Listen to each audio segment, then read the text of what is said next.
Hello and welcome. If you are tuning in to this event today, I know that it is bound to be informative. We're going to do some self-introductions here. And I suppose say, as I always do for meetings, this is June 23rd. It is 10:22 in the morning. And this is being recorded so that many people in the community are going to be able to watch it at their leisure and their own timetables. So I'm Karen Bowerman, chair of the Clark County Party. Did I really say that? That's what I was thinking because of what's next on the agenda. Chair of the Clark County Council. And Kathleen, would you like to go next? Sure. I'm Kathleen Otto, County Manager, and I'll pass it on to Amber. Amber Emery, Deputy County Manager. Temple Lentz, Clark County Council, District 1. Richard Rylander, Clark County District number 5. Jamie Stevens, President of WSAC and San Juan County Council member. I'm Eric Johnson with the Association of Counties and the Executive Director. Well, we're so glad that you are with us today. This is really a wonderful treat. And I think we'd just like to begin by turning it over to you, and then we'll move into discussion. And we look forward to hearing your thoughts. We've had a chance to, of course, review your reports, and that gives us a good foundation for moving forward this morning. So thank you and welcome. Great, thank you. And just a time check would be really good about how much time do you have. I want to make sure we honor that. So I'm not sure how much time's on your agenda. Yeah. We have an hour and a half scheduled, but certainly. That's generally about the right time once we start in the discussion arena. So thank you for being here again. I'll turn it over to Councilmember Stephen, who's the current president of the association, and then I'll forge into a presentation. Just want to, am I there? I'm on. I just want to thank you for the time and taking the time to meet with us in the middle of the day on a Thursday. It's not your normal meeting times. And the state of the association is very good, but it's only as good as how much participation we have from our members. And so anything, Councilor Rylander, as being a new person, if you check out or some of our committees, it would be great. And I'd like to thank Councilor Lenz, who's outgoing, but has been very, very impactful on several WSAC committees. So thank you very much.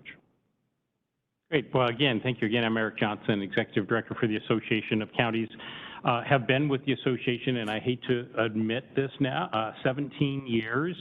It is hard for me to believe. Immediately before that, I was a Lewis County Commissioner, just north of you, 2 counties, I guess, with Cowlitz in between. And started in Lewis County as a staff member in Parks and Recreation in 1984. So you can start doing the math. It's been a while since I've been in and around county government. The Association of Counties has been around since 1906, and we represent the primary client is the county council members, county commissioners, and the 4 county executives, that 139 individuals that form that cohort of folks that lead county government on the legislative side, and ultimately the responsibility, depending on the charter county or whether they're uniform county, the departments that are beneath that. We do not represent the independent elected officials. There's a sister organization called the Washington Association of County Officials, and each of those 7 also have their own affiliate groups, like the Treasurers Association, who I think your treasurer is actually, I think maybe even the president, or very active, engaged in the legislative side of it.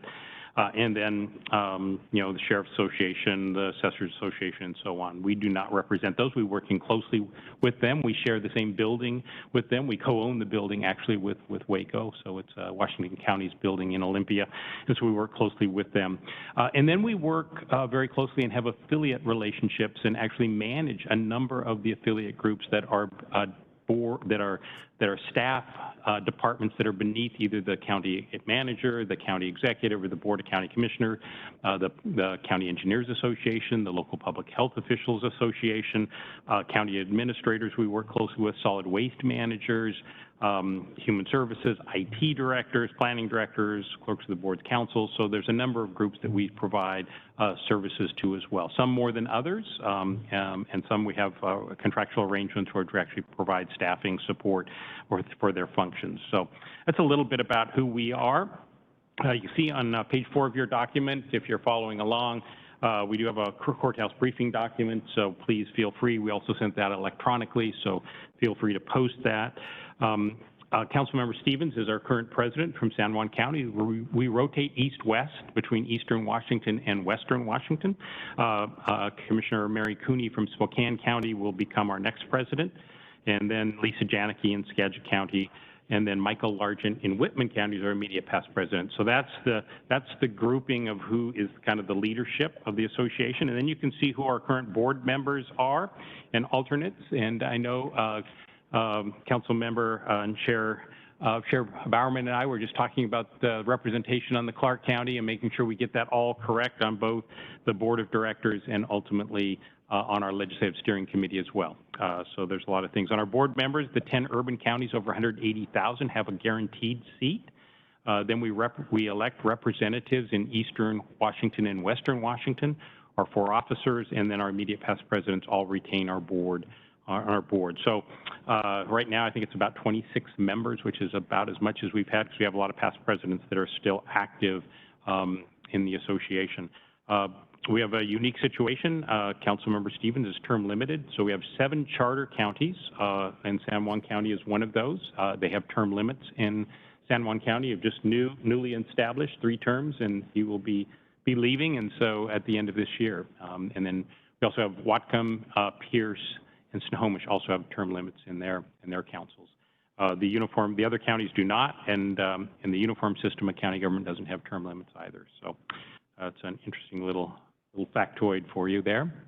And then you can look at our kind of the board activities. Their primary responsibility is the fiduciary oversight for the organization, as many boards are. They also oversee our litigation program, which we will talk about here shortly. They make appointments to statewide boards and commissions on a regular basis. We appoint, I think it's 82 different statewide boards and commissions, or make nominations to statewide boards and commissions. We are very active in having county government represented either by the county legislative authorities or departments, making sure that if it's a subject matter expert we need, we generally probably go to the department, but if we oftentimes are required by statute to make nominations of folks from county legislative authorities. And so I will use county legislative authority universally to represent county councils, county commissions, board of county councilors. Every charter names them slightly different, so we generally refer to county legislative authorities kind of universally. So in general, that's kind of where we're at. They also adopt our strategic plan and our strategic planning process. They oversee that, and then the implementation of our strategic plan as well. So I don't know if there's any questions on our board. They meet 4 times a year, and if anyone is interested in serving on the board, either as the designee for Clark County, I mean, definitely talk to Chair Bowerman, and if you're interested in serving as a regional representative, you can run for those positions as well. As a brief message from me that really talks a little bit about the degree of difficulty. As I indicated in my opening remarks, started in Lewis County in '84, had actually worked for the city of Bellingham before that. And I tell you, my gosh, it has been probably the most difficult time of public service that I've seen in the last 2.5 years. The pandemic certainly brought immense challenges to that. The political divisiveness in many communities brought a tremendous challenge to us as well in administering an association, but also the challenges within your counties. And it doesn't matter whether it's public health, whether it was elections, whether it was natural resource issues. The most amazing thing is we probably have been most financially sound since the 1980s in county government because of great sales tax revenue, coronavirus relief funds, ARPA funds, and so that has been probably one of the silver linings in the last 2.5 years is we've not had to struggle financially to the degree that we have historically. I also always have a caveat and a caution, having lived through the loss of timber dollars in the 80s, seeing downturn in economies over probably 3 different major periods, seeing that we still probably have 10% less employees in county government than we had in the 2008 following that economic downturn, that sustainability is always something to really be cognizant about, and whether or not we don't create a county government that we have to dismantle just here in a few years when the economy and inflation and other things might come our way. So, but that has been one of the really strong things is that, and one of the major things that we advocated for with our delegation, and you're a classic county that I illustrate this point as, is getting direct appropriation from ARPA funding was significant important. The 4 counties over 500,000 got direct appropriation in the coronavirus relief funds. And I use your counties kind of in the contrast is you got about, I think, 30 million or so in coronavirus relief funds. Your peer county, Spokane County, got 92 million. And that was a classic, reason that we advocated directly for equity and the direct appropriation. So, so that was something we really are thankful for our delegation for making sure that counties got that direct resources, and there was much more equity in distribution on the population based for us. So that was a big victory for us. I might add to that. Eric and I have been back to DC twice already this year, and we've met with the entire Washington delegation, all the representatives and senators, and their number one thing that they wanted to talk about after we talked was how are you spending those ARPA dollars, and what are you going to do with I still can't remember the name, the IIJA funds that are coming down the road. They're going to go through all the normal channels, but every one of them mentioned that they wanted, how are you going to spend that money and how fast? And if you're like our county, we're still trying to figure out where the best place to put some of that money is. But anyway, they want you to spend it, so it's a good time to get projects done if you've got them ready. Yeah, and one of the things we'll talk a little bit later on, we are working to be able to tell the $1.5 billion story of the 39 counties. So while you all are spending those resources independently, we are trying to make sure that our delegation, our legislature, and others understand, and the public understands the accountability for that $1.5 billion that our 39 counties are expending. So it's a pretty significant amount of resources. A little bit about the association. Obviously, the big thing we are happily moving in some regards past the public health crisis that we have been in for the past 2 years in the pandemic.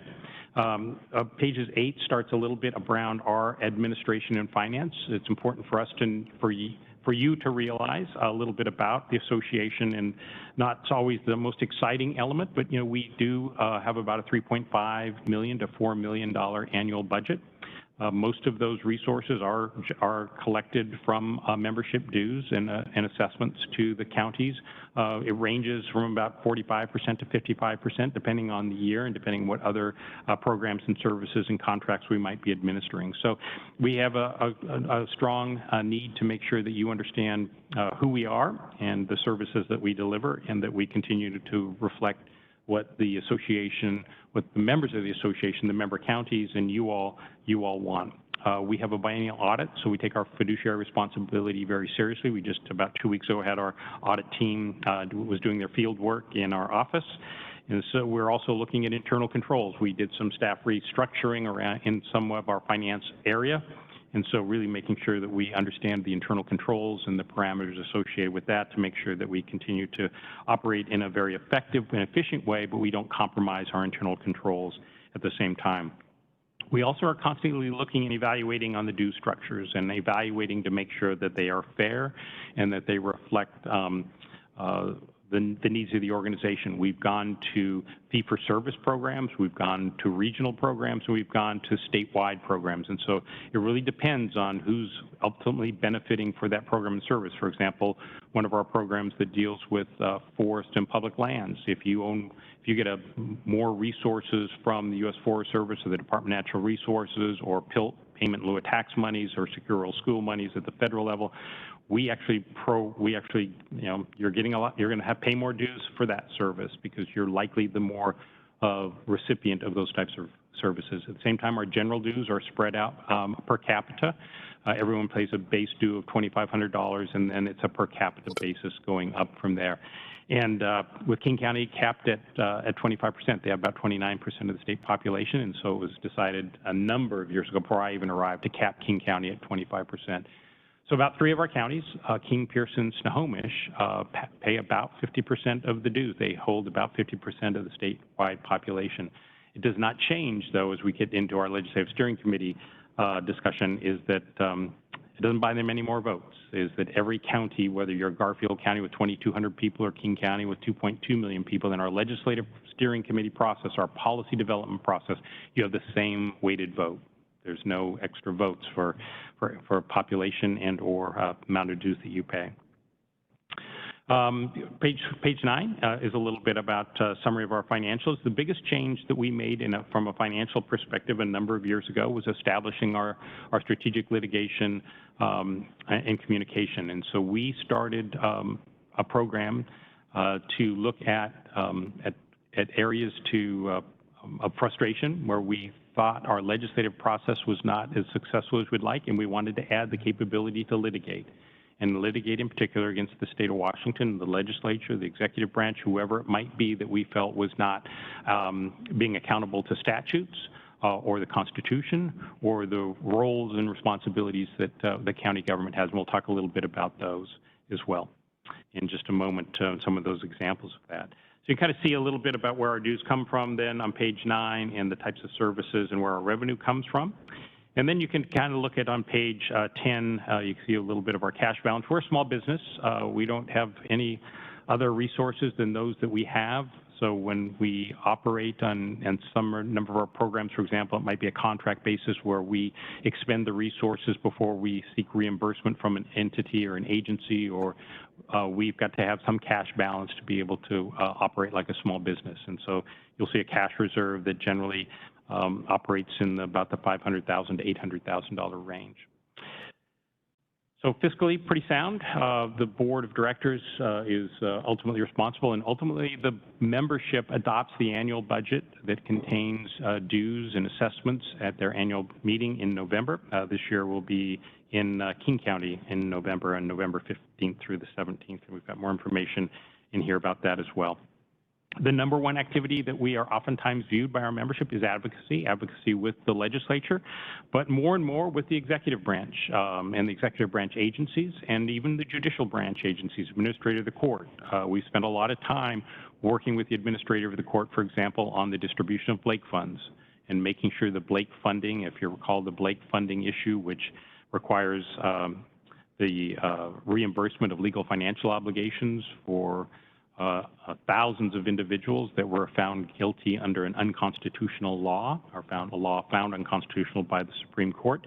Legal financial applications, vacating sentences, resentencing individuals, all of that in Superior Court, all of that requiring prosecutorial time, indigent defense time, your clerk time, judicial time, all of that in the midst of the pandemic, and then the ultimate reimbursement of legal financial obligations if folks came in to seek that. So we've spent a lot of time working with the courts to make sure that the system that was put in place assured that counties would not incur out-of-pocket expenses, and that continues to be our goal.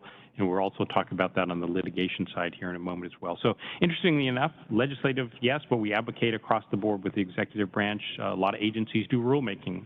The legislature doesn't get into the details oftentimes now in the creation of laws, and so they leave that to the agencies to have rulemaking authority. And now it's kind of that devil's in the detail, and so we spend a lot of time now with the agencies as they go through rulemaking to make sure that it is consistent with our policies. And ultimately, we want as much flexibility for county government and as many resources available for county government as well. So we advocate with the agencies through some of those processes as well. We are, we've really transitioned into thinking about the 23-24 legislative session. We do have our 22 end of session report that is available for you as well. and there's some things we can talk about. And if you have questions about the 2022 legislative session, happy to answer any questions. More importantly for us right now is transitioning into be thinking of the 23 and 24 legislative session. That's most importantly. We work closely with your county lobbyist. We have a number of counties that have single county lobbyists, so we work closely with Josh, Weiss, and Annika in their work. We have every Thursday evening during legislative session, we all gather as the county family in advocacy and working through and identifying the issues that are important to county government and trying to do the best we can to make sure that we deliver a 39 county message. Not always possible, but we work hard on that and trying to send a cohesive message so we can stay as in sync as we possibly can. And so I really do appreciate Josh and Annika and their work for you all and working with us closely as well. So we're in the midst of the 2023-24 legislative agenda development. We met with the Legislative Steering Committee in, I guess, May, I think it was, and started to narrow down a list. I think we went from 200 issues down to, I think, 66 issues or something, with our path to try and get to about 10 key issues that are important to all 39 counties, and that we can make those a succinct and focused message. We will we've got subcommittees that are working throughout this interim period or through this summer with the goal of having a September Legislative Steering Committee meeting that will take place, I think, in Ellensburg in late September, where we'll narrow that list to hopefully a manageable size in 10, and that will go in front of the membership also in November. So if you turn to page 12, you can kind of see who our current legislative. Before we moved on to that, as part of the advocacy, we've been, well, not as part of advocacy, but when the pandemic first started, the association started these virtual Monday meetings just to help as information kept changing to help keep us abreast of what was going on. And that has worked very well, I think. But now that we've continued them, the virtual meetings have gone on to other topics. We've had the WDFW, commerce. We even had one of the people from the juvenile justice talking about, their programs and where money is and what needs to be done in the system. And so that's been really good. So it kind of dovetails into what Eric was talking about, and that we're not just working with the legislature exclusively anymore. We're working with the executive branch as well as the courts. And as part of this, for years, at least since I've been involved, we're always like, how do we get our message out, and why don't they like us? But through these virtual meetings and the people that have come, now those state agencies and people are reaching out to us when they're doing rulemaking. It's not they're just doing it and then we have to fight it later. They're reaching out, and that's being reflected in those virtual assemblies on Monday. And so our staff is getting more ingrained with those policy and rulemakers, as well as our membership is getting all that information. So it's been a real positive thing. And if I could add this really quick, I know you list the staff here, and I'll have to say you have some good staff, and I know because you took 2 of our staff members last year that are on the list, and there's also another staff member that used to work for the county, not just per Axel Swanson, so I just wanted to. Yeah, we have 3 great folks from Clark County. We thank you very much. In fact, our last 5 staff members all came from, 4 of the 5 came from a county background. 2 came from Clark, Travis Dutton and Chris Goodwin. Curtis Steinauer came from Grays Harbor County, and Brianna Steer from Skagit County. So it's a really nice compliment for you all to know that they have a tremendous background in history in the subject matter area that's really valuable for us to be able to utilize them statewide as well. So yeah, thank you very much. And then Axel Swanson. Since we're the minor leagues there, do we get a fee when they went to the major leagues? Yeah. Well, a draft. We're going to start the draft. And then Axel Swanson worked in as a policy person here for a number of years in between when he was in between his gigs at Calais County, I guess, as well. So yeah, thank you. Thanks for that reminder. Yeah, thank you. Dr. Melnick reminded me of that as well here recently. So I tell counties we only take your good ones, but let's talk about the process we go through in a little bit. So we do have, every county has an LSC member. You can also have an alternate. So if for example, if Councilmember McViggy couldn't be on, attend a meeting, another one of you could sit in his place during that meeting. We were virtual the last 2 years. We don't anticipate being virtual to the degree that we were. We probably will always have a hybrid option, is my guess. We probably moved into that environment. But we do, during legislative session every other Thursday, we are generally having this legislative steering committee in Olympia. We meet, we talk about the issues that are going on in the legislature. We are oftentimes utilizing you to testify in front of the legislature. We're utilizing you to meet with legislators on issues that are important to county government. And some of that is emerging quickly, and so we give you little notice to come to Olympia or hop on a call, but it really is a really valuable opportunity for us to remind the state legislature of the important partnership, the constitutional connection between county government and the state of Washington. We are the agent to deliver a variety of services constitutionally. We conduct elections on their behalf. We run the entire trial court system on their behalf. We implement the Growth Management Act on their behalf. So while there are both constitutional requirements, there are statutory requirements as well. So anytime we have to make a change and want changes in those, we have to seek legislative changes in many of those situations when we don't have the flexibility or freedom to do the things that we want to do.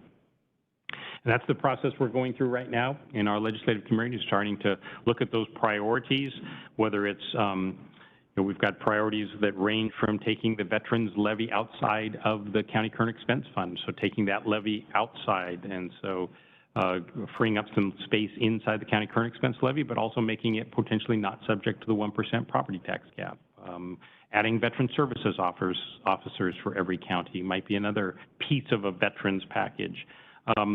Looking at things associated with Involuntary Treatment Act, things that are perhaps adding more other chemical dependency type activities and just not behavioral health, mental health issues in ITA.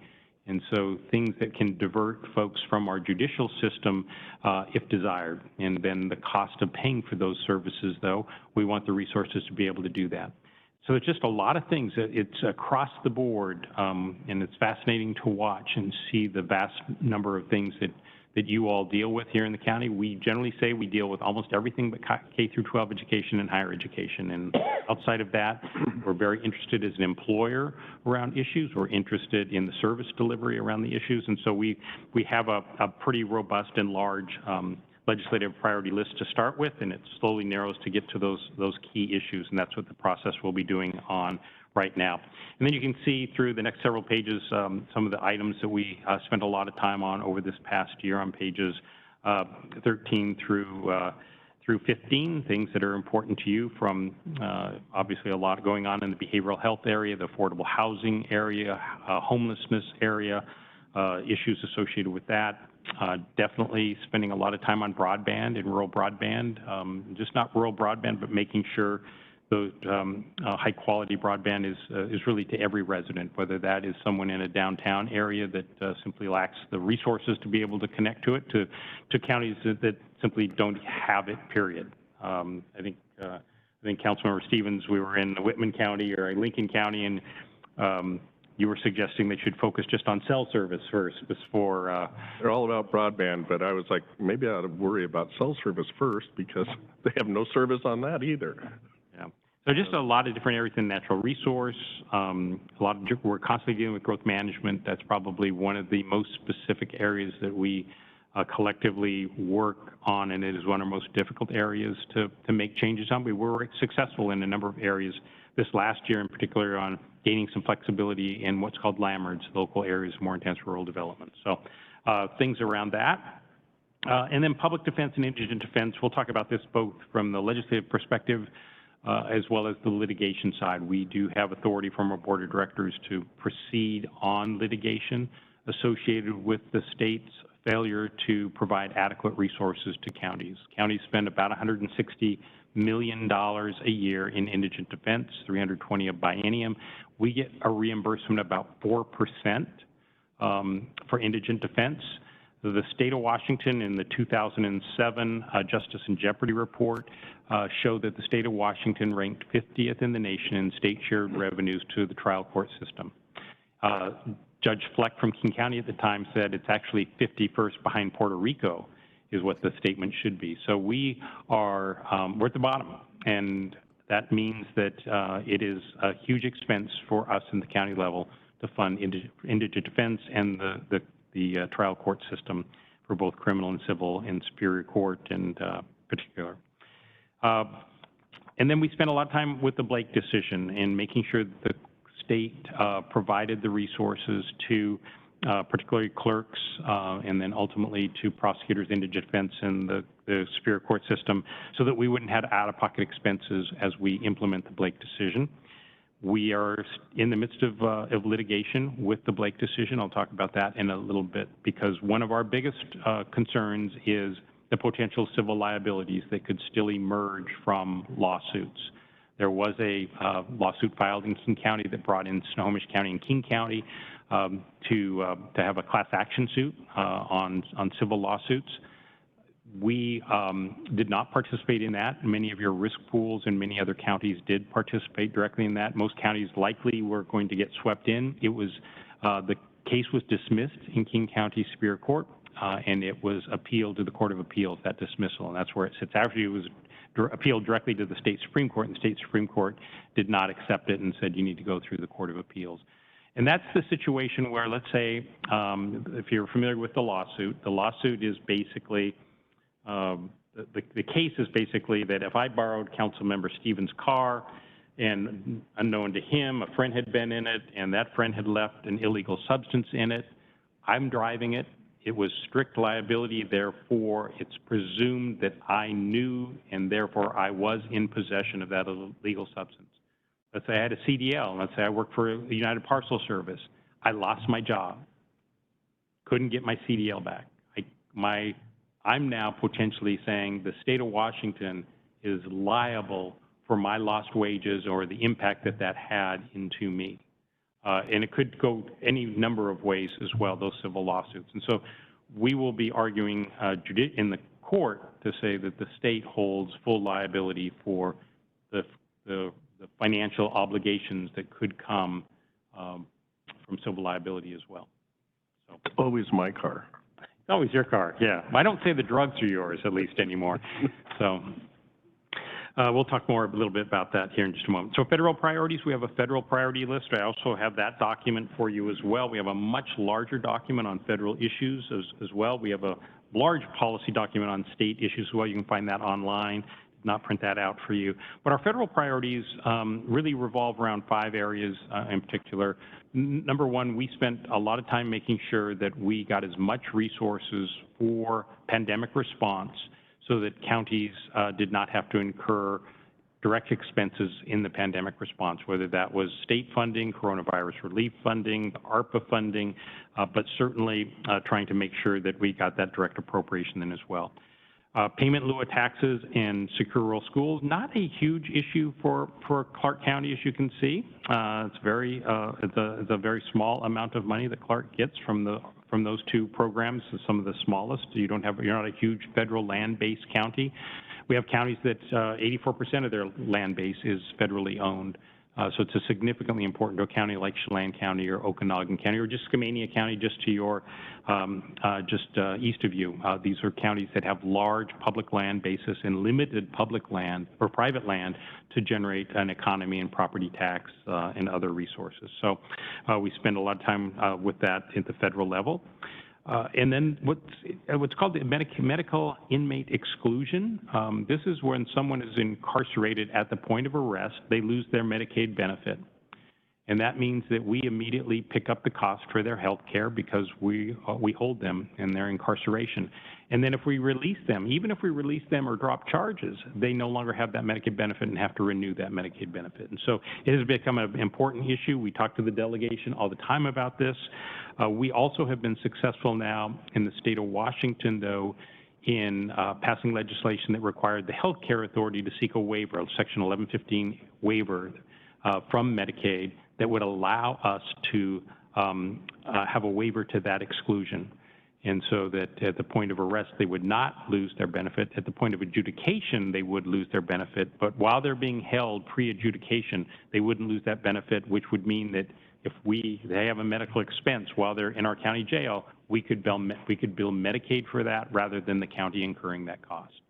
And so that's something that we are very proud to be working on. We're thankful that the legislature directed that Medicaid waiver application. And I understand, I think New Mexico, state of New Mexico was able to get that exclusion waiver. So we're hopeful that we'll be able to get that as well. And then the last one, I would just comment on infrastructure. We can talk about catastrophic wildfire as well, which used to, we just think about Eastern Washington, but you are in a county with the Colt burn, which was one of the most devastating burns in the history of the state of Washington. We know, and if Hillary Franz, the Commissioner of Public Lands, will remind us that most of the early fires last year were in Western Washington. So we know we are in fire-prone areas as well. So we're spending a lot of time asking for more active management for forest health in particular to limit the impact of catastrophic wildfires. We know we're going to have wildfires, so no doubt about that, but how do we limit the impact of that? And then infrastructure, and there's two areas of infrastructure, obviously broadband and federal dollars that came to us for broadband, really, really valuable. And then the federal transportation package did include what I call formula dollars, and those formula dollars come to the state, and we are working, and we're sitting on a committee with the Joint Transportation Commission, state folks and local folks together to look at how we will distribute those federal formula dollars. 6 years ago, it was in about an 85-15% split, 85 to the state, 15 to locals. We are making our argument that it needs to be more than that. In particular, since the last state transportation package had a lot of great things in it for communities, but it did not include much for the county road system. It was about $80 million out of that $16, $17 billion package. About $80 million was for the county road system. So we definitely would like to see more of those federal formula dollars come to the county road system. So thanks, Councilmember Lentz. I think you serve on our Federal Issues Committee, so we really appreciate that. So if someone, as she leaves, if someone else wants to join that committee representing Clark County, that'd be great. We try and have someone from each of our legislative districts, congressional districts. Eric, I want to interject and say, first of all, thank you. And it was a great experience serving on the committee, so I was grateful for the opportunity. But I wanted to just give a pat on the back for the legislative work that WSAC does. I think it's crucially important, and it's incredibly beneficial across the state. You have the ability and the access to leverage all counties across the state to advocate for us. And it is wonderful because we don't necessarily have the time and the resources, and we're busy doing the day-to-day, and so it's great to have that. I'll also say that I'm really impressed by WSAC's ability to make the legislative priorities relevant and meaningful, but also nonpartisan and balanced, and that having served on the Federal Issues Committee, seeing that work in action, it's masterful the way that you and the committee leaders are able to navigate the personal and political politics and get to the core issues of what matters to the functioning of counties. And it's professional, it's respectful, and it's most important, it's productive. And that's so much harder than it looks. So just thank you. And I hope that folks will join the committees because it's a lot of great work that benefits us in ways we don't even know sometimes until long after the fact. So thank you. Thank you. Let me talk about our litigation. Real quick, I'd just like to dovetail with you on that because I think the chairs of the Legislative Steering Committee this year have done exactly what you said. Kept people on point, kept it nonpartisan, kept it what's good for all counties. So I just would like to join you in that because they're just commissioners like the rest of us. So.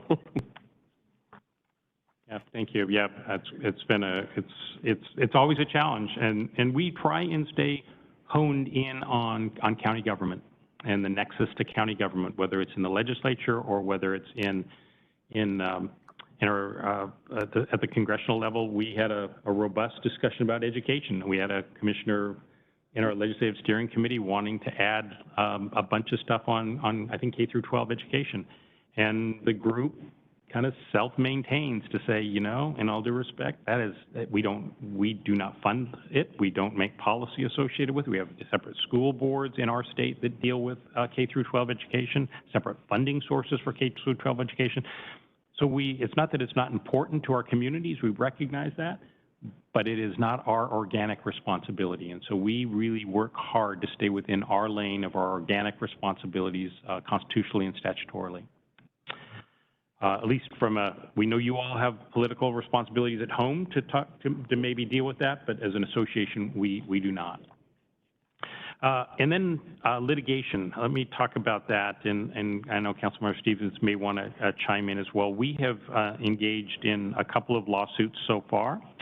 We've done a number of activities in our litigation program. Our very first one was a major a change that the legislature required Spokane County to become a 5-member board of county commissioners elected by district. So it was a stark change to the past judicial rulings and attorney general opinions that required a uniform system of county government. That uniform system was the 3-commission form of government that was the system that you all had in Clark County. And we have an amendment to the state constitution that allows for charter counties. In 1948, the Constitution was amended to permit that. King County was the first one in 1968 that you had a uniform system. If you wanted to change the uniform system, you did a county charter. We've had 7 counties successfully move into the charter realm. More counties do not get past even the formation of a county charter. It fails before they even get on the ballot to elect the freeholders oftentimes. So that's the process that was in place to amend the uniform system. We prevailed at the trial court level that it was a violation. It was appealed, and then ultimately the Supreme Court said no, it's uniform for counties. It was basically said counties over 400,000 have to become a 5-member board of county commissioners elected by districts. And the court said no, it's uniform for counties over 400,000 people, therefore it's uniform. And that was a significant change in 100 years of court law, of case law and AG opinion. So that was a surprise to us. At the same time, we actually utilized that to say, okay, we have a law that now allows counties under 40,000 people to not necessarily have to have a county coroner. They can now contract with adjoining counties. So Skamania could now potentially contract with Clark County for full services of that coroner activities. And so that was a big gain for us. In some regards, we didn't like the result of the lawsuit, but we in turn have utilized the results of that lawsuit to say it's uniform for counties under $40,000 to potentially now go to another jurisdiction, interlocal agreement. It's a decision of the county legislative authority, so it's a pretty positive move as well. Then the most recent case that was an unfunded mandate case. It was a case. We have an unfunded mandate statute. It was passed by Citizens Initiative as part of 2 citizen initiatives, most recently Initiative 601, which basically put a cap on overall expenditure and revenue for the state. And at the same time, they said, listen, you can't pass additional programs and services on to local government without the corresponding sets of resources to implement those. And it's newer expanded is the word that's requirement, and that is embedded in statute. And the legislature passed a ballot drop box requirement, 250 new ballot drop boxes in the state of Washington. It cost about $1 million in implementation, costs for capital expenditures, about $250,000 in new operational expenses. This was not a statement against ballot drop boxes. This was a statement about state, you want it, you need to pay for it. And we prevailed, again, at the King County Superior Court level. The state argued, though, that there was an existing statute that covered reimbursement of election costs, which there is, and that the state argued that it should be the prevailing statute, not the unfunded mandate statute. And the Supreme Court agreed with the State Attorney General that it is the prevailing statute. which means that if we ever have new costs associated with elections that the legislature passes, the folks that we run and conduct elections for who's gonna have to pay for that. It's not an unfunded mandate, so we will be passing those costs on to school districts and to cities and to ports and to libraries, whoever the special purpose districts are that we're conducting elections costs for will bear the burden of increased elections costs. We did receive one benefit, and it was clear that the state has to pay its proportional share of election costs, including increased costs like ballot drop boxes. So that was probably the silver lining in it, but not as big a victory as I think we had hoped. Very little case law on unfunded mandate statute, and so I suspect we'll litigate again on unfunded mandate statute to continue to look at what are the boundaries of that statute. And indigent defense, as we indicated, we have authority to litigate on that now, file the complaint. We will be arguing multiple factors, but the number one factor is it's the state's constitutional responsibility to provide funding for it. The state argued in an earlier case, in a juvenile case that ultimately was remanded back to a lower court. The state argued we have fulfilled our duty by, number one, delegating it to counties, and number two, giving counties taxing authority to pay for it. That has met our constitutional duty to provide indigent defense. ACLU was arguing, no, you still have the responsibility for oversight. You still have the responsibility to ensure it's adequate. You still have a broader set of responsibilities to do that. So we will be demonstrating a number of things as well. Number one, not all counties are equal in their capabilities to pay for services. And that's proven true through how much county generates via sales tax, how much county is via property tax. There's per capita tremendous inequities in per capita revenue generation. We have counties that are having it difficult to find indigent defense attorneys. Cases are being dropped in certain counties because they can't have an indigent defense attorney at first appearance because there's not attorneys available. There's inequities in the amount an attorney is paid across the state. So there's a lot of things in the system that are going to be pointed out that are flawed because of the way the state has crafted the system, let alone, and that is primarily because they're not paying for it. They're not funding it. And that's going to be a nexus that we'll be working on. We have 3 plaintiff counties with us, Kitsap, Yakima, and Lincoln. We have had conversations with public defender associations. We've had conversations with ACLU again. It's amazing. People that we generally are not always engaged with on policy is maybe some of our strongest supporters in this case as well. So stay tuned to that. We do anticipate filing that sometime in 2022. And part of that argument from the state is just, is there enough, depending on the county, particularly with the size, is there even enough taxing authority to cover the costs? As Eric was pointing out, sales tax and property tax, it could be, even if they raise to the max, they still might not be able to cover the costs. Yeah. And this is our ongoing concern, is that right now sales tax is really good. I'm sure our county is also seeing the benefit of sales tax, even though you're joining a county or a state that doesn't have sales tax. Counties in general are seeing good revenue. That's short-lived. That is not going to be there. So yeah, we could increase costs now, but is it sustainable in particular? And we have so many different constitutional responsibilities as well. This is the other thing we'll be working with, in particular the 3 co-plaintiff counties, but we will be providing a lot of budget data, a lot of data to show where constitutionally we probably are not meeting other responsibilities. We're going to expose ourselves a little bit, and not in a pretty way in some regards, to meet our statutory and constitutional responsibilities. Can I ask a question? Yes. Is it reasonably accurate to say over approximately the last decade in the state of Washington that the state budget is, in essence, doubled or slightly over doubled? Yeah, I think that's 30 to 60. Yep.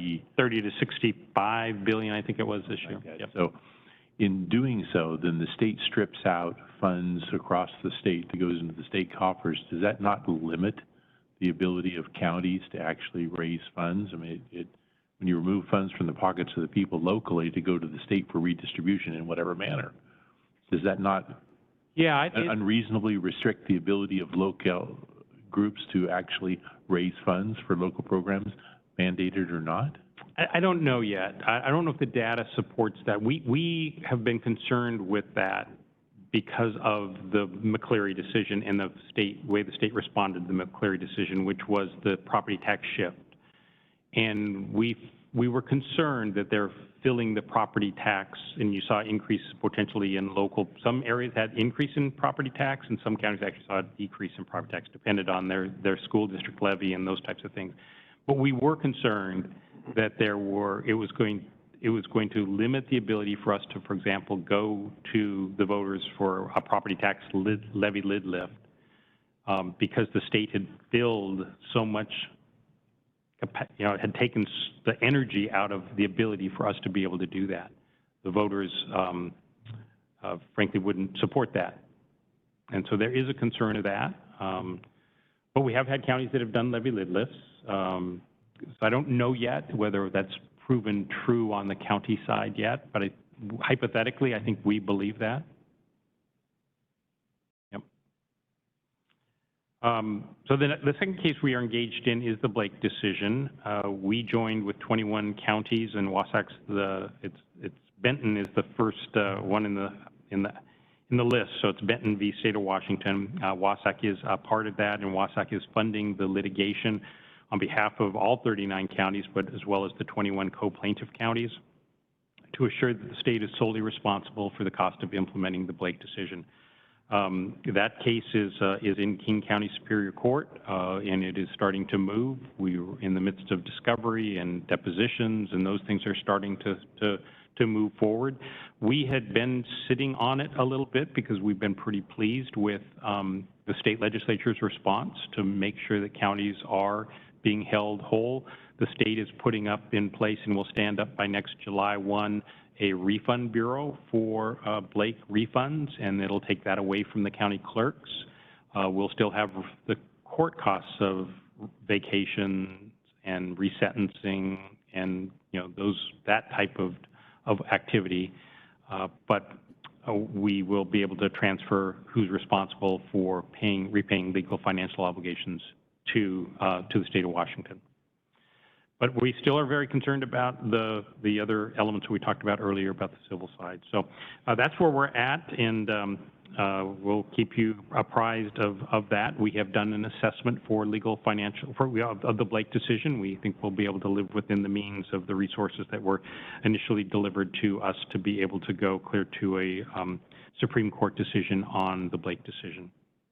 So that's where we're at with litigation. Amicus briefs, we do a lot of amicus briefs, but because there hasn't been as many trial court activities lately, we really have, I think we've only done 2 this year maybe in amicus briefs, where we probably were up in the 6 to 8 amicus brief activities. And amicus brief is generally when a county is sued or the county sues and it proceeds through the court system. Generally, we do not do an amicus brief till it's at the Supreme Court, occasionally at a court of appeals.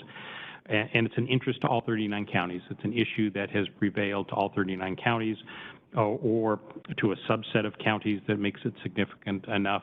We did a county charter one, interestingly enough, because there was some challenges around some things that we felt were definitely within the prescription of the freeholders to determine and how they wanted the charter to read. It was a kind of a definition between the authorities of the executive branch and the legislative branch, and we said, that's a decision for the freeholders to make, not and completely consistent with the Constitution. And we only have 7 charter counties, but we have 32 potential charter counties as well. And so it was an interest to all. An example of an amicus brief that we have done in the past. Then member services, and then just a couple of quick things, and we'll take some questions and engagement. But member services definitely is something we're very active within. We obviously do a lot with some business partners that I'll mention here shortly. We're doing our virtual assemblies. We've moved so much virtually in a lot of our programs and services, and making sure that you all get information that you need and when. We do a lot of services to our affiliate groups as well. We've got activities associated with a County Development Institute for our new cohort for virtual training opportunities as well.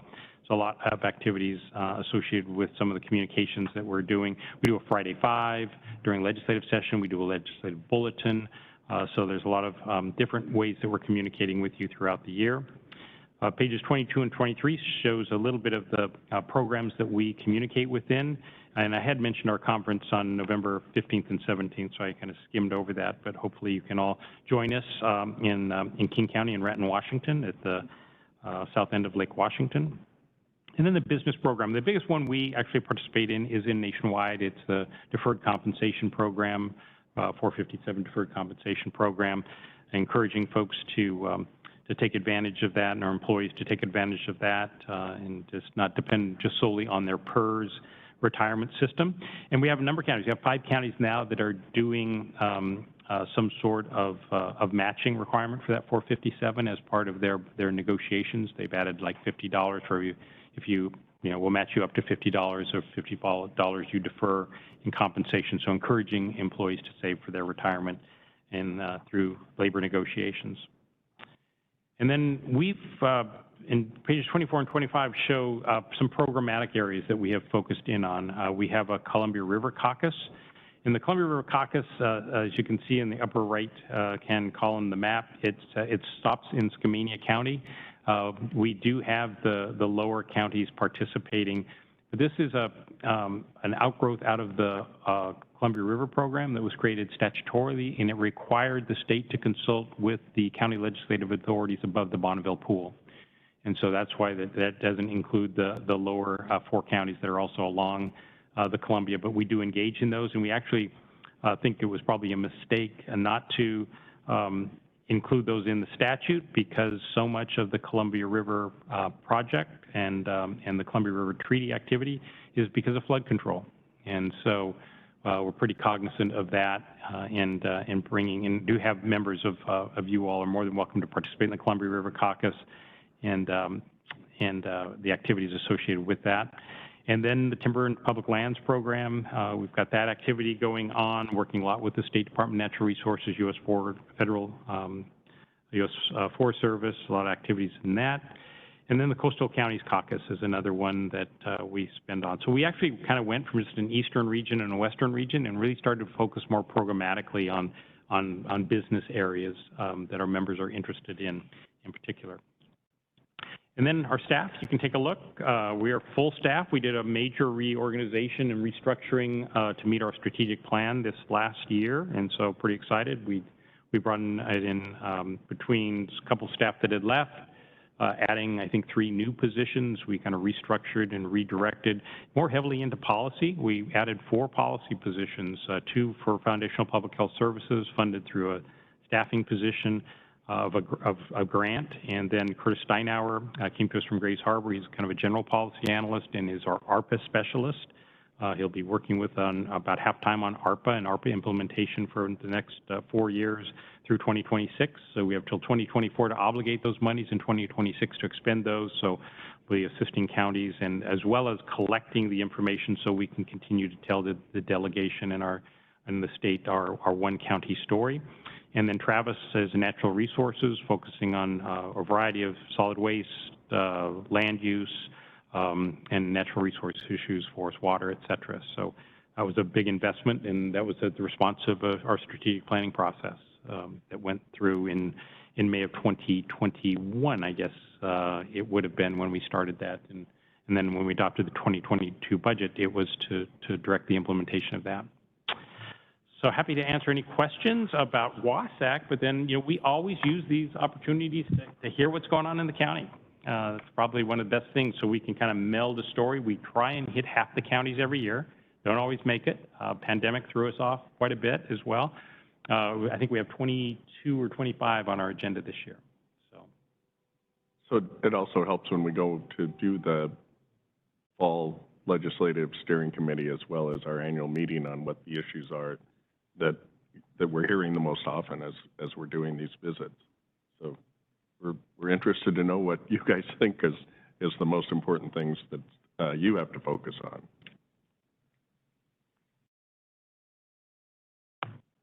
I just have a general question that goes back to the advocacy. And this may actually really be housed in one of the other groups, the sheriff's associations in particular. But a number of people in our county are very concerned about increase in property crime. and blame some of that on the fact that there are restrictions on pursuits and searches and so on. And so this, believe it or not, is not as much a monetary issue, but one that the legislature has been involved in, and that some people in Clark County would like to see it pulled back from where it was back in 2020 with the action that the legislature took. What is our stand on that? What are some of the things that you have thought about in that regard? Yeah, great question. In fact, this came up during our legislative steering committee in May. We do defer heavily to the Sheriff's Association and the Prosecutors Association on criminal justice activities, and really follow their lead more so. We do pay most attention to, particularly when there's a fiscal impact. So for example, body cams, all of a sudden body cams becomes an issue because we know who has to pay for body cams, and not just the equipment, but then the searches and the public records requests and all the things that come with that. So we find ourselves then paying a lot of attention to the cost. But in this case of the reforms, we spent a lot of time with the Washington Police Chiefs and Sheriffs Association, WSAC, the County Sheriffs Association, the Washington Association of Prosecuting Attorneys. And so we'll work closely with them and really follow their lead more than the association taking the lead on the policy. And that's true of the, if there's an issue in the Treasurers Association or issue in elections would be another good example. We'll follow those.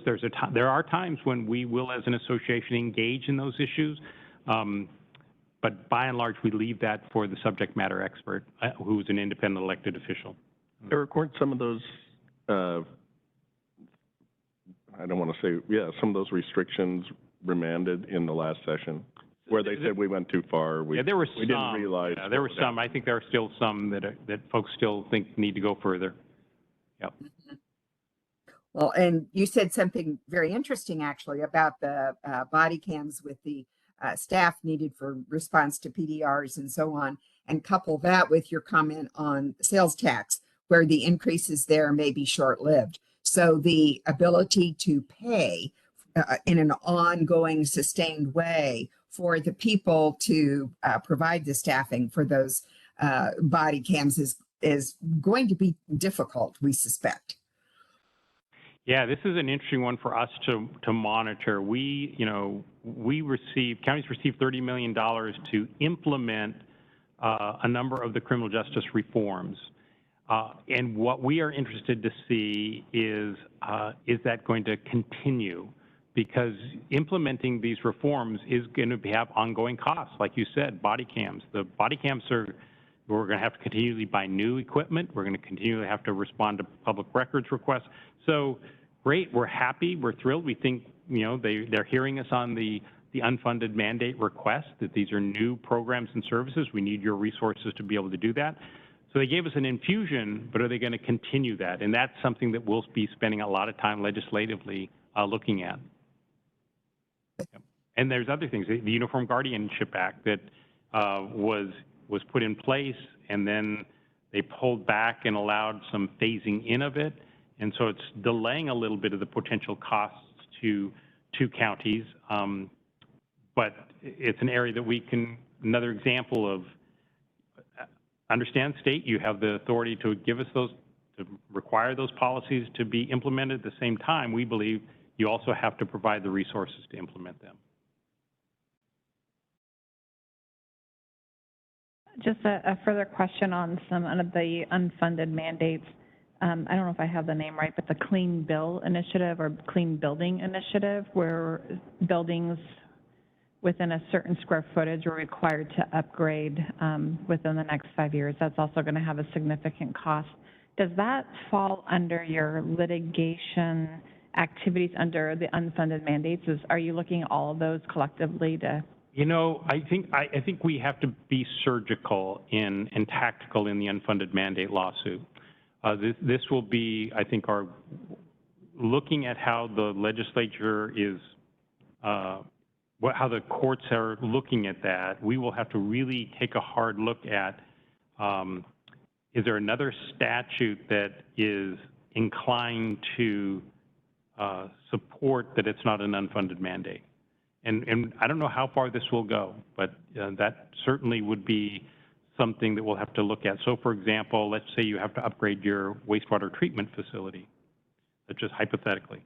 Say that's what you have to do. Well, if the state has already given us fee authority to recoup fees and charges, is that going to be, they say, no, we've already given you authority to recoup that's not an unfunded mandate. So I don't know how far that's going to go yet. So I think we won't be grouping them. We probably will be more tactical, like let's take the Uniform Guardianship Act, or let's take the Clean Build. Let's take those and look and be surgical so that we can get as precise a ruling to build the case law around what does it mean. However, I'd say that of the 66 we have left, several have to do with building codes or I mean, there's always a ton about GMA. But so I think as part of our September winnowing or after the summer of people meeting, we're going to have to figure out what might have the best chance. Several years ago, there was a condo, well, it was aimed at condos, but and certain building codes that now it's so expensive to do it that developers aren't doing condos, they're doing either single-family homes or something else. So that's a significant part of the housing market that we are all struggling with, as well as what you're talking about with the clean building. So I think we're going to have to, you know, whoever's coming to that meeting, I think we're going to have to winnow that down to something that can actually maybe happen, get some support.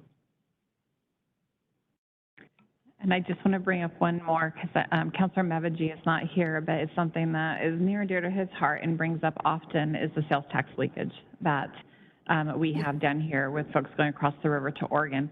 And are you hearing that from other border counties, either along the southern border, and is Idaho? Idaho has a sales tax. So you hear it from Spokane to a certain extent. I think Idaho's 5% or something, so it's significantly less. Okay. So we hear it from Spokane to a certain degree. There's no question you stand. I mean, Clark County stands significantly higher in regards to any other county. Yeah, the leakage is significantly greater. Cowlitz has it to a certain degree as well, for sure. You know, the other counties along there, you know, if you were to even look like at Benton and Franklin counties, there's just not big retail. Walla Walla maybe in the Milton Free Water area. Walla Walla you might see some in the Oregon area. It's ironic, you know, Costco chose to site in Clarkston, Washington rather than Lewiston because of food. There's no sales tax on food, and there's a 5% in Idaho. It's across the board. So it's really interesting to learn how businesses have even located within the arena. Didn't Whatcom County get some? I thought it had to do with sales tax, but because they're dealing with Canada, you know, a lot of the Canadians come across the border to Bellingham because of the value-added tax in Canada, or just the prices in general. But I know there was a sales tax issue. I should know since I live up there. But your point is really one of our arguments around sales tax in general, and this is a good example, is that it creates inequity inequity in revenue generation. That, you know, in part because whether it's your geography, whether you don't have sales tax generators, certainly destination-based sales tax now on internet has been really important to counties. There's no doubt about that. But you know, we see, and we have a chart, and I should have it memorized by now, but that shows the range of per capita sales tax generation, and it is a significant wide range of what a San Juan might get to a King County might get, or, you know, we can give Ferry County up in Northeast Washington all the sales tax authority they want. It does not generate money because they just don't have sales tax generators. They don't have new housing starts. They don't have car dealerships. They don't have, you know, RV and boat dealers. They don't have the things that generate, you know, box stores. Yeah. I'm just personally worried about the inflation rate the last couple of years and the impact on, I'm just looking at the fact that the dollar that we had 2 years ago is maybe about 85 cents now. And there is no appetite in the public for any additional taxes. We just all got our property value assessments, and some of those numbers are stunning. Whether they generate an increase in taxes or not depends on mix of circumstances, but you take that, even the fact that we're having our 0.1% sales tax to help fund some of our local law and order issues, I don't know if there's an appetite for that. People are just feeling strapped. And so now we've got currently 85 cents falling. We may be moving into a recessionary period and the implications of that. So you know what? These next couple of 3 or 4 years are not going to be potentially pretty.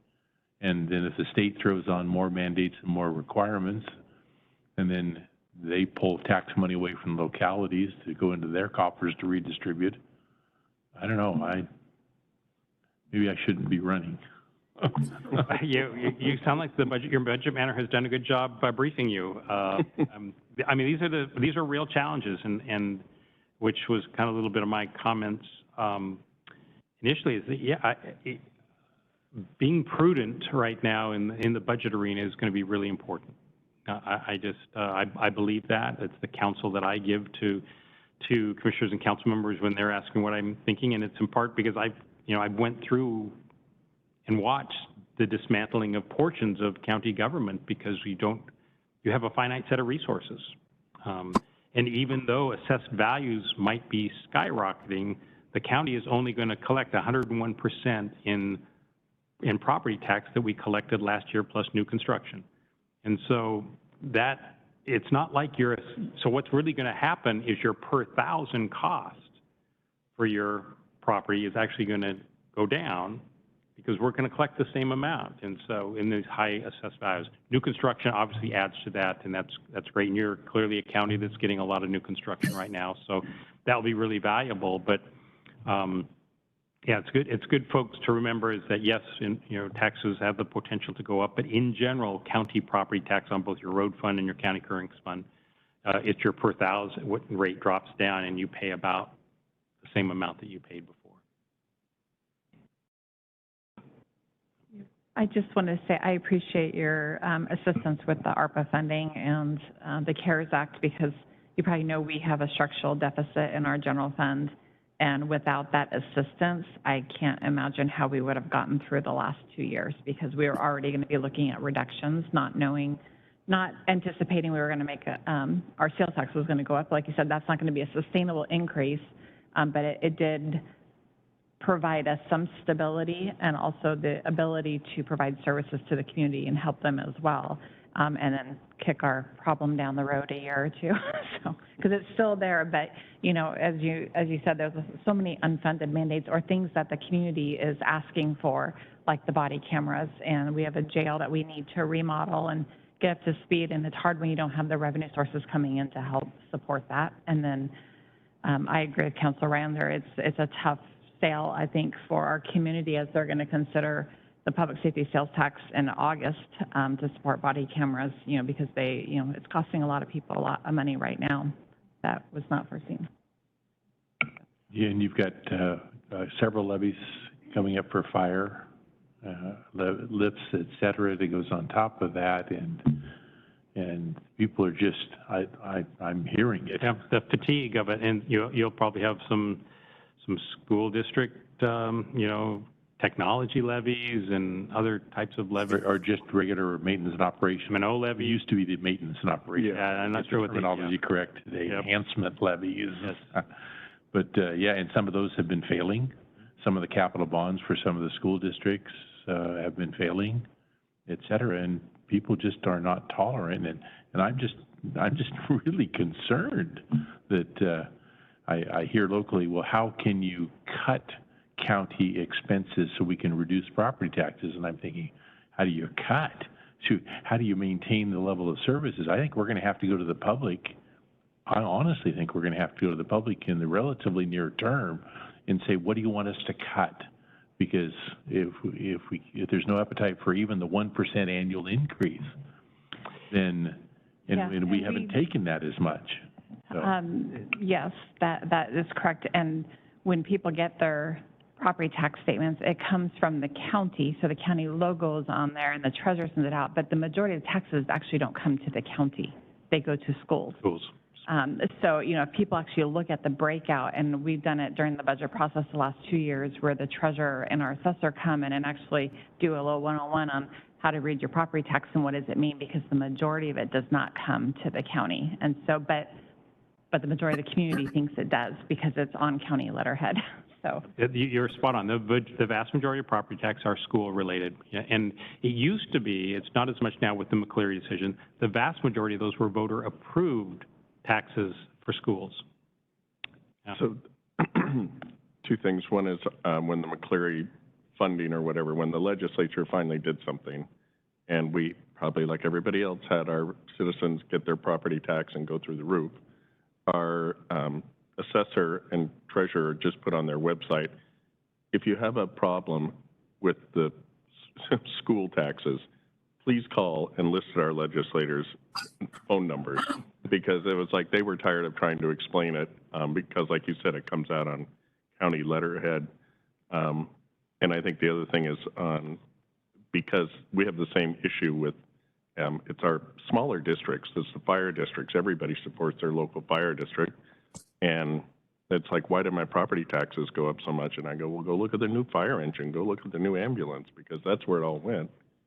And lastly, on your the body cameras and how to fund them, we did the same thing.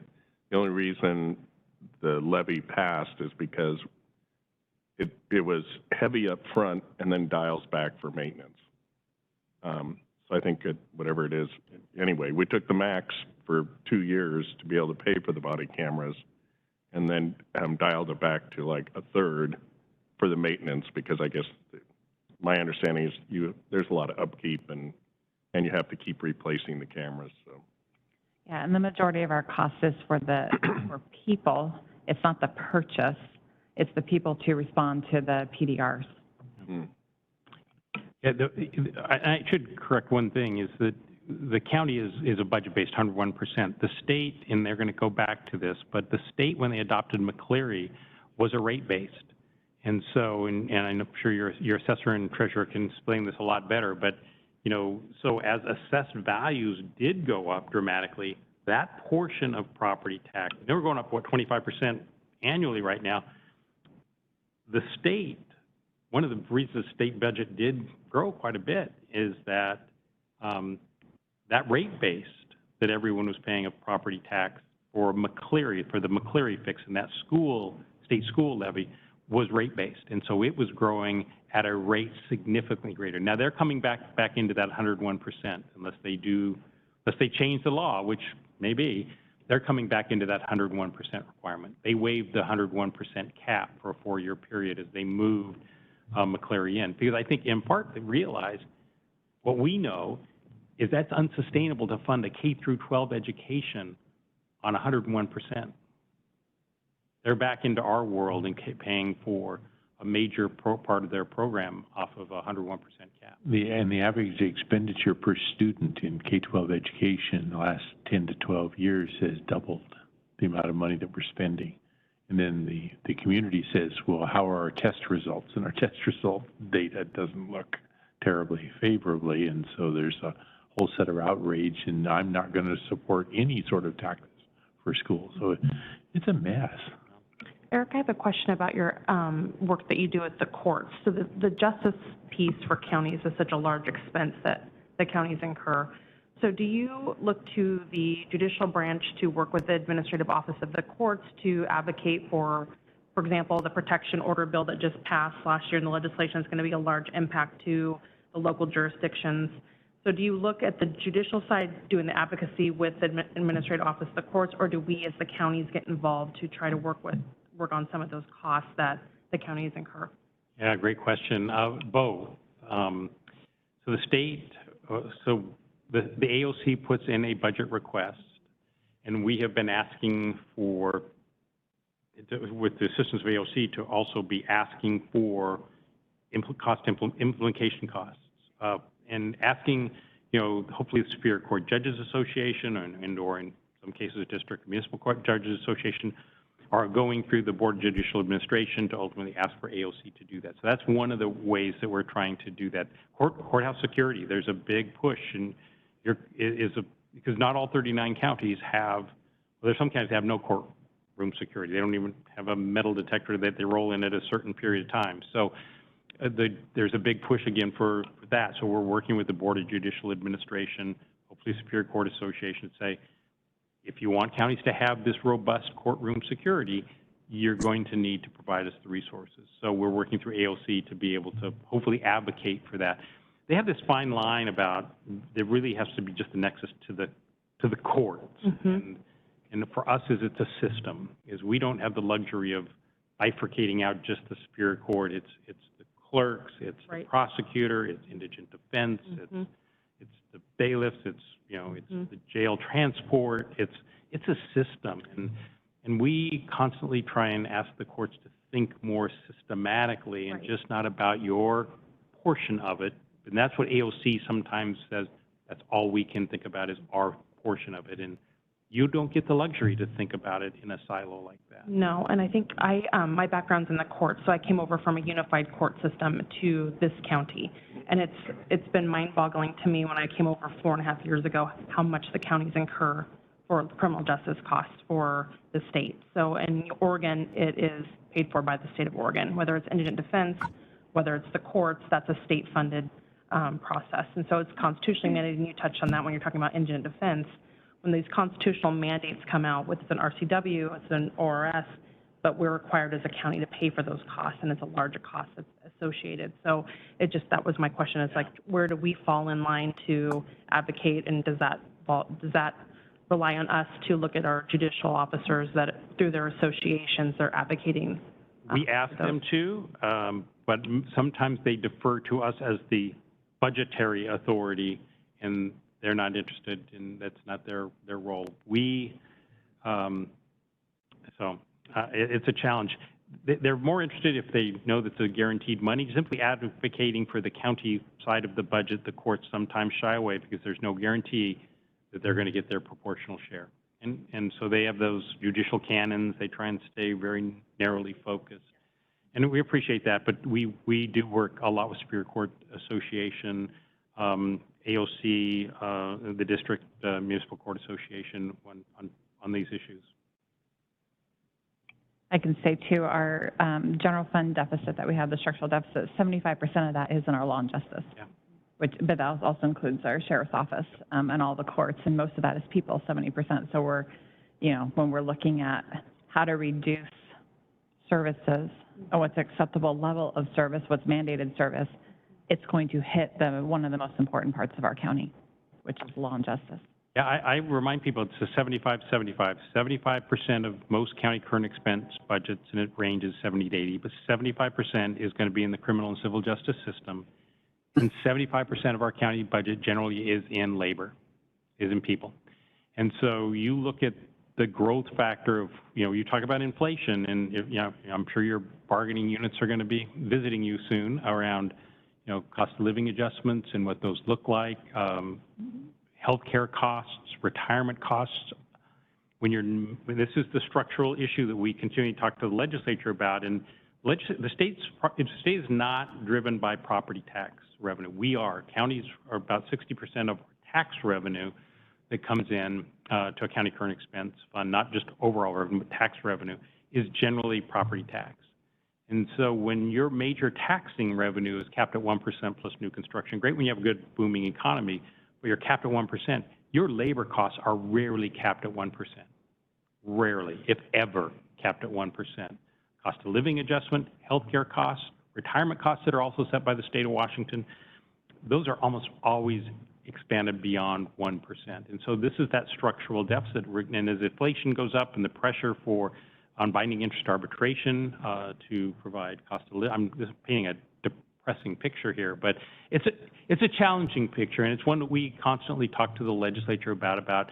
This is why we talk about unfunded mandates so much, that You are simply eroding our ability to pay for the existing programs and services. And if you want those programs and services, it's not taxing authority we want the resources to be able to deliver that. And I know that we sound like a broken record. We had Juliana Rowe, who does criminal justice for us. She basically testifies that's almost her opening line. And she had a legislator just lay into her about, that all you want to testify about? And said, well, it's a primary thing we want to testify about. We've had legislators that now call us, not very scum, so-called unfunded mandates, and they're not so-called. They are real. They're real. They're real costs that are driving your expenditures up and making you have to choose about things that aren't doing. King County, for example, during the last recession, they moved their parks to an independent levy. They don't fund their county park system anymore out of the county current expense fund. They moved it to an independent levy that's voted on by the public. You used to fund senior services, I think, with a separate levy lid lift, I think. Yeah. You know, so there's counties that have made choices about what are we going to keep in the county current expense fund. I'm curious, are there any counties that take their public transit system and do that as a separate item or not? Because ours is part of sales tax. It's sales tax. It's sales. They're an independent entity funded by sales tax. They're not funded by the county. We have no involvement. No, Okay. no. Yeah. King County is the only county in this King County Metro that actually has the county legislative authority also has the authority over the transit system. But C-Tran gets a piece of the sales tax. Right, 3/10 probably, or maybe more. 7/10? Yes, they do have part of the tax. I don't know what the specific amount is, but we can get that. And we do A couple of years ago, I think I looked, and it was around 7/10 of a cent. Yeah, but so that funds them, but the only part that the county has is the funds go through the treasurer's office because they manage the money coming in and distributing it to the districts, the taxing districts in the community, but we don't receive any of that funds. Well, it's maybe sort of mildly depressing, but if we don't face the reality and discuss it and get the information together and then share that proactively with the public so that they have a chance to better understand, then when it comes time to do something, I don't want them caught unawares. And most of our counties are not after growing the size of their county government. They are after sustaining their county government in the base operations. And you heard 75% in the criminal and civil justice system, conducting elections. I know it's not exciting to think about paying for assessing property and collecting property tax. These are core functions of our democracy, and we're not asking to do a lot of other things in the core of county government. Yes, we have a county fair, and some people could argue with that. It's a very minute portion of what we do. You might fund noxious weed control board, and you might fund some other things that people may not say, but the vast majority of our resources are going to the core functions of constitutional and statutory responsibilities.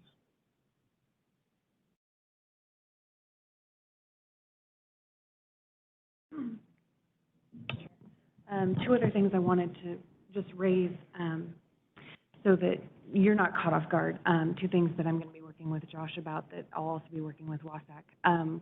One, of course, is the transportation budget and the calls to have the gas tax holiday. And we have a Connecting Washington package still, one of the old Connecting Washington packages that we're monitoring to see if it comes through. So that's something we're going to be keeping an eye on. And the other thing is GMA. Obviously, as you mentioned, but the affordable housing component specifically, and I know there was the legislation in 2022 that's dependent upon funding coming in 2023. So we're not unique in that. That's going to affect, of course, all 39 counties, but something we'll be in touch with our delegation. So good. Yeah, we were just talking about the transfer on the sales tax holiday, and on our walk over here. I've not heard, and I was going to have our staff start to talk to the executive branch to see if they're. I mean, I can't imagine it in Washington State, but the amount of money that is bonded against that, the last 3 packages. And it's already at a declining nature because of gas tax gas usage going down, that I can't imagine they'll want to fill the hole. But they could have other resources from increased sales tax. They could potentially find a way to transfer into the transportation package if they so chose. But yeah. I mean, they've got debt service to pay. So yeah. Thank you. Yeah.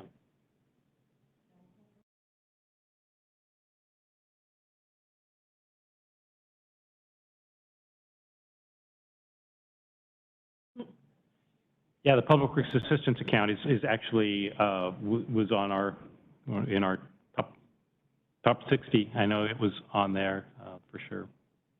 Yep. Not only keeping the sweep, but making sure the resources that are available to be appropriated are available to be appropriated. So, great. Well, thank you. We're happy to stick around for more, or take our walk back to the Hilton. Made him get some exercise. I know he's got long legs. I'd just like to make a couple of comments, if I may. One is, thank you for being here. There is, I think, and we hope, good benefit to you from actually coming and seeing our surroundings. I wish that I were there. I wish that all of us were in person, but unfortunately that can't be the case right now, but we're close. So thank you very much for coming. As Kathleen said earlier, we're so grateful for the work that has been done by you on ARPA, and CARES Act has just made a huge difference for Clark County in ways that maybe most of the citizens see the benefits but don't understand exactly how it came about. We do, and we're very thankful for that. But on a personal level, I've got to say too, Eric especially, I just am always amazed when you start talking about Clark County. And it is truly as if you live here and work here every day because you know so much. It is just wonderful. And I'm amazed that you have that working body of knowledge. And it, I am sure, is not just about Clark. I am sure that that extends to all of the counties and that they would all say the same thing. And that is more than the sign of an excellent director. So we thank you for your doing of that on a regular basis. It's really terrific. Appreciate that. It's just experience and old, I think, are the 2 words that come to mind. I've been coming down for a few years. Yeah, no, it's great. I love, we do these. I love coming down. We love getting out on the road, seeing you, hearing you, seeing what's going on in the community. It is unique, and for us to be able to go back and relay that to whether it's a legislative, whether it's the executive branch, whether it's the judicial branch, the folks that we deal with, the partners we have, whether it's the Association of Washington Business or the Cities Association, having these shared experiences with you is really positive. Well, and something that we can benefit always from you is what you are hearing and learning from the other counties that is very innovative and creative. Sometimes we feel at the local level, yes, we're surviving, and we're doing that by pedaling pretty fast on our Pelotons or going fast on our treadmills, maybe we should say. And yet what we want to be able to do is to provide that leadership of excellence for the county, where we're aware of things that others are doing that are working and working well and creatively. I think we all need to be creative in order to survive well in the next 3 or 4 years. And we want to be on that leadership front, and we'd like to be there with your help. Great. I'd just like to thank you. I find these, I actually think rather than as the president of the association, I should have done this as the second vice president, so I would have had a couple of years to absorb all these courthouse visits. But I've found the visits I've done with Eric very enlightening, especially to be able to meet with you in your home where you're comfortable and can talk about your issues.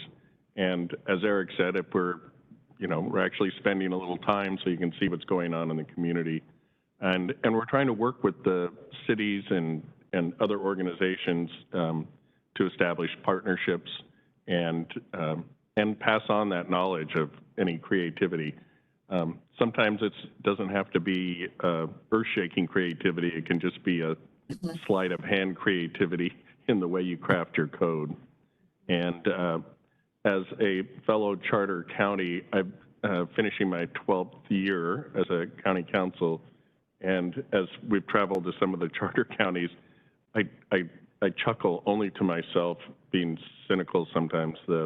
We've had our charter and 2 or 3 5-year, or now it's a 10-year review, and what comes out of those reviews. And so I'm technically, I guess you'd say 3 terms, but I've run 5 times for those 3 terms due to charter amendments. And I think everyone here can commiserate on what some of those changes bring about. But I've run as a countywide, a district-wide, or as a district and countywide. And it's similar to these visits I found running countywide is still the most rewarding experience in being able to actually, when you go from campaigning to governing, I think it's really important to know all the people that or have an idea of all the people that that you are making rules for. But with that, so I appreciate visiting a charter county, just because we are one and I understand some of the vagaries of charters. Yeah. Well, thank you very much. Thank you. And we're around. Feel free to reach us. I think all of our contact information is in the booklet and online, so really appreciate it. Thanks. Thank you. Appreciate it. I'll leave these if anyone wants some extras.